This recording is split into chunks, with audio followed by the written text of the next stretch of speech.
9वीं कक्षा के तृतीय भाषा हिंदी क्लास को सबको स्वागत।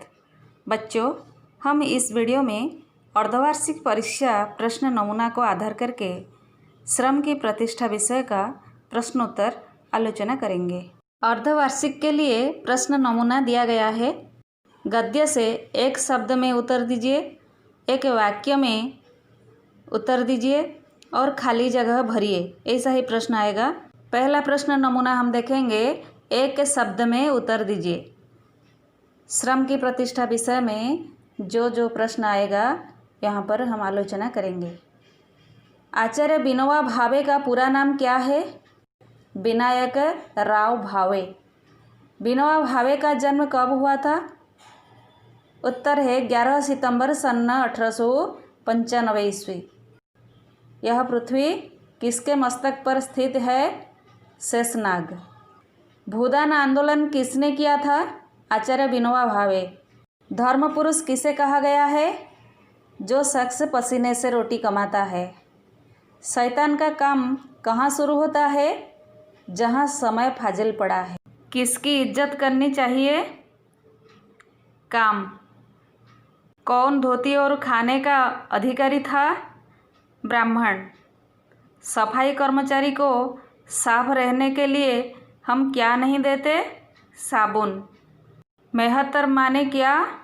महत्तर। कौन खा सकते हैं और आशीर्वाद दे सकते हैं, काम नहीं कर सकते? ज्ञानी। अभी देखेंगे, एक वाक्य में उत्तर दीजिए। अपरिग्रही किसे माना गया है? ब्राह्मण अपरिग्रही माना गया है।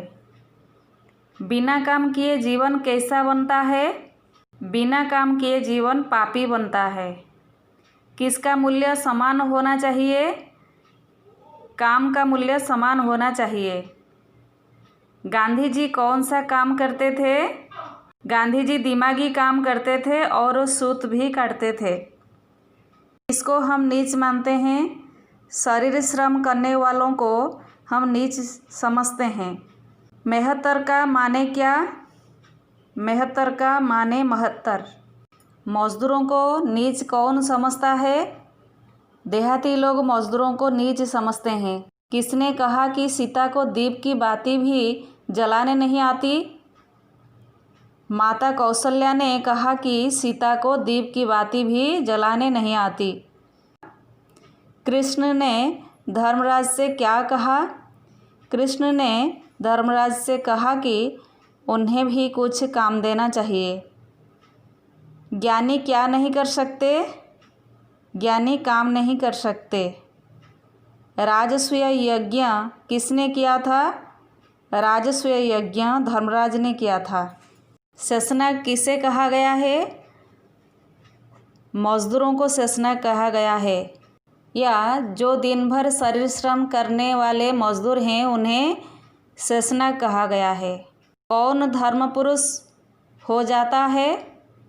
जो शख्स पसीने से रोटी कमाता है वह धर्म पुरुष हो जाता है। किसके जीवन में पाप का आसानी से प्रवेश नहीं हो सकता? जो शख्स पसीने से रोटी कमाता है उसके जीवन में पाप का आसानी से प्रवेश नहीं हो सकता। किसे कर्मयोगी कहा जा सकता है? मजदूरों को कर्मयोगी कहा जा सकता है। फुर्सती लोगों के जीवन में पाप दिखता है क्योंकि उनके पास समय फाजिल पड़ा है, वहाँ शैतान का काम शुरू होता है। किसका जीवन धार्मिक नहीं होता? जो काम नहीं करते हैं उनका जीवन धार्मिक नहीं होता। हम काम की इज्जत नहीं करते तो कौन सा कार्य खोते हैं? हम काम की इज्जत नहीं करते तो पुण्य कार्य खोते हैं। ब्राह्मण को अपरिग्रही क्यों माना गया है? ब्राह्मण को अपरिग्रही माना गया है क्योंकि वह ज्ञानी था और पढ़ाता था, सिर्फ धोती और खाने का अधिकारी था। कब श्रम की प्रतिष्ठा होगी? जब हर लोग थोड़ा सा काम करेंगे और कामों का मूल्य समान होगा, तब श्रम की प्रतिष्ठा होगी। किसे कर्मयोगी कहा नहीं जा सकता? जो श्रम को टालता है उसे कर्मयोगी कहा नहीं जा सकता। कौन कहता है कि उनके बच्चों को तालीम मिलनी चाहिए? देहाती लोग कहते हैं कि उनके बच्चों को तालीम मिलनी चाहिए। जहाँ समय फाजिल पड़ा होता है वहाँ किसका काम शुरू हो जाता है? जहाँ समय फाजिल पड़ा होता है वहाँ शैतान का काम शुरू हो जाता है। अपने पसीने से कौन रोटी कमाता है? मजदूर अपने पसीने से रोटी कमाता है। बिना काम किए हमारा जीवन कैसा बनता है? बिना काम किए हमारा जीवन पापी बनता है। किसका मूल्य समान होना चाहिए? काम का मूल्य समान होना चाहिए। खाली जगह भरिए। काम के प्रति ऐसी घृणा डैश में है। दिमागी काम करने वाले लोग मजदूरों को डैश समझते हैं। डैश ने राजस्व यज्ञ किया था। आपके डैश हमारे पास कोई काम नहीं है। डैश ने काम लिया जूठी पतले उठाने का और पोंछा लगाने का। इसलिए भगवान ने डैश को कर्मयोगी कहा है। ऐसा इसलिए होता है कि वे कर्म को डैश नहीं समझते। भगवान ने कहा आदरणीय है तो क्या डैश हैं? दिमागी काम करने वालों को भी डैश दिए हैं। डैश जो ज्ञानी होता था पढ़ाता था।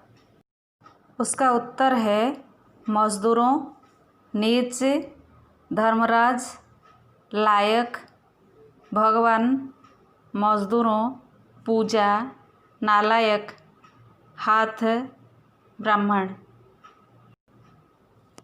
वचन बदलिए। नौकरी, नौकरियाँ, वृत्ति, वृत्तियाँ, नफ़रत, नफ़रतें, कहानी, कहानियाँ, आदत, आदतें। बच्चों, आज इस विषय को यहीं पर रखेंगे।